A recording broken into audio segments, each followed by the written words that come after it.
గత దశాబ్ద కాలంగా దేశంలో అత్యంత శక్తివంతమైన పార్టీగా ఎదిగిన బీజేపీ తన అంతర్గత సున్నిత సమస్యను పరిష్కరించుకోవడానికి మాత్రం నానా పాటలు పడుతోంది.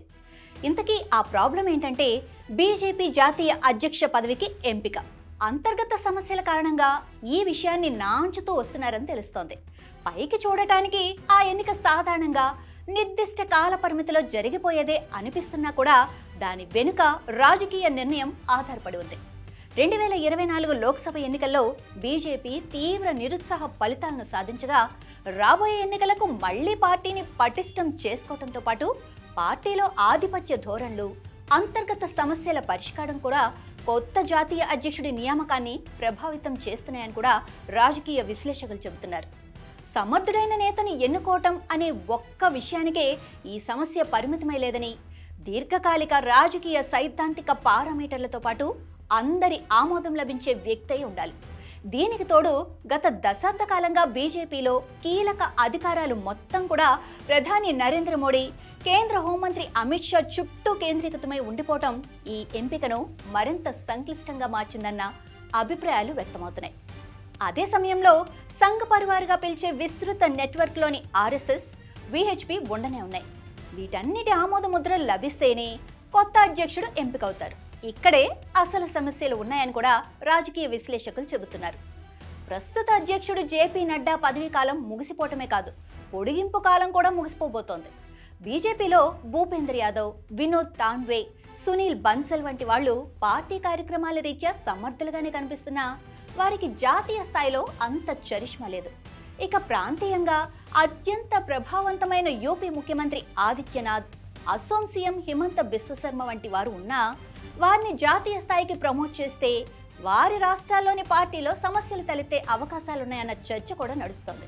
అంతేకాదు, ఈ ఇద్దరు కరుడగట్టిన హిందుత్వవాదులు.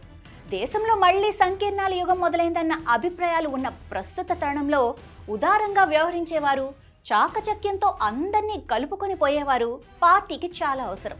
దానికి బదులు కరుడుగట్టిన హిందుత్వవాదులను తెరపైకి తీసుకొస్తే మరింత మితవాద రాజకీయాల వైపు బీజేపీ వెళ్తుందన్న సంకేతాలు వెళ్తాయి.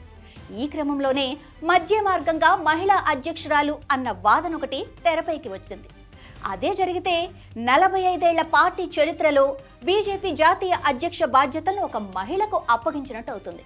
ఈ క్రమంలోనే ఆర్థిక మంత్రి నిర్మలా సీతారామన్, ఏపీ మాజీ అధ్యక్షురాలు దగ్గుబాటి పురంధరేశ్వరి, తమిళనాడు నేత వానతి శ్రీనివాస్ పేర్లు చర్చల్లోకి వచ్చాయి. నిర్మలా సీతారామన్ అందరికీ ఆమోదయోగ్యమైన నేత అన్న అభిప్రాయాలు బీజేపీలో సైతం వ్యక్తమవుతున్నాయి.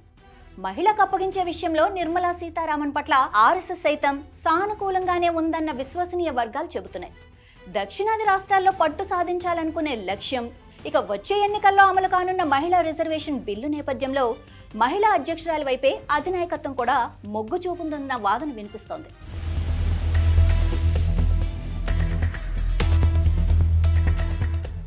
ఇక ఇదిలా ఉంచితే ఇప్పటిదాకా అగ్రవర్ణాల పార్టీగా ఉన్న బీజేపీ తన సామాజిక పునాదిని విస్తరించుకునే ప్రయత్నాలు ముమ్మరంగా చేస్తోంది. ప్రత్యేకించి ఓబీసీ వర్గాల్లోకి, దళిత గిరిజన వర్గాల్లోకి చొచ్చుకుపోయేందుకే విపరీతంగా కృషి చేస్తోంది. పార్టీ కొత్త అధ్యక్షుడి ఎంపికలో కూడా దీన్ని చూపించాలన్న తాపత్రయం పడుతోంది. అదే సమయంలో అగ్రవర్ణాల్లో గట్టి పునాది ఉండటంతో వాటిని కూడా పరిగణలోకి తీసుకోవాల్సి ఉంటుందని కూడా అంటున్నారు. ఇక మరొక ఫ్యాక్టర్గా భౌగోళిక వైవిధ్యం కూడా కనిపిస్తోంది.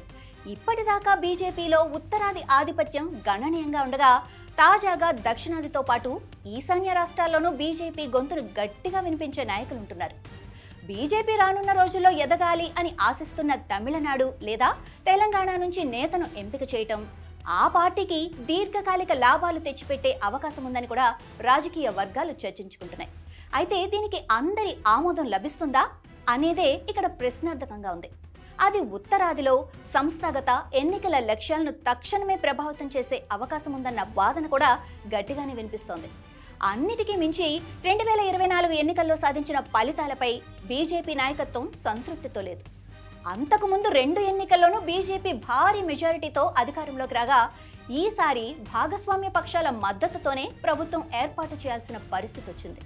ఇక ప్రాంతీయ శక్తులైన చంద్రబాబు నాయుడు, నితీష్ కుమార్, ఏక్నాథ్ షిండే, అజిత్ పవార్, పవన్ కళ్యాణ్ వంటి వాళ్లు కూడా జాతీయ స్థాయి నిర్ణయాలను ప్రభావితం చేసేలా పరిణామాలు నెలకొన్నాయి. ఇది కూడా అధ్యక్ష ఎంపికలో ఒక కీలక అంశంగా రాజకీయ విశ్లేషకులు చెబుతున్నారు. తాజా పరిణామాలు పార్టీ వ్యవహారాలను సమన్వయం చేయటమే కాకుండా భాగస్వామ్య పక్షాలతో కూడా సమన్వయంతో వ్యవహరించాల్సిన బాధ్యత కొత్త అధ్యక్షుడిపై ఉంటుంది. అంటే పార్టీకి ఇప్పుడు ఇంతకు ముందు కంటే నైపుణ్యం కలిగిన నేత చాలా అవసరం. అతడు ఖచ్చితంగా కరుడుగట్టిన హిందుత్వవాదాన్ని వినిపించే వ్యక్తి అస్సలు కాకూడదు. వీటన్నింటినీ దృష్టిలో ఉంచుకుంటే మధ్యప్రదేశ్ మాజీ ముఖ్యమంత్రి శివరాజ్ సింగ్ చౌహాన్ పేరు రాజకీయ పరిశీలకుల దృష్టిని ఆకర్షిస్తోంది.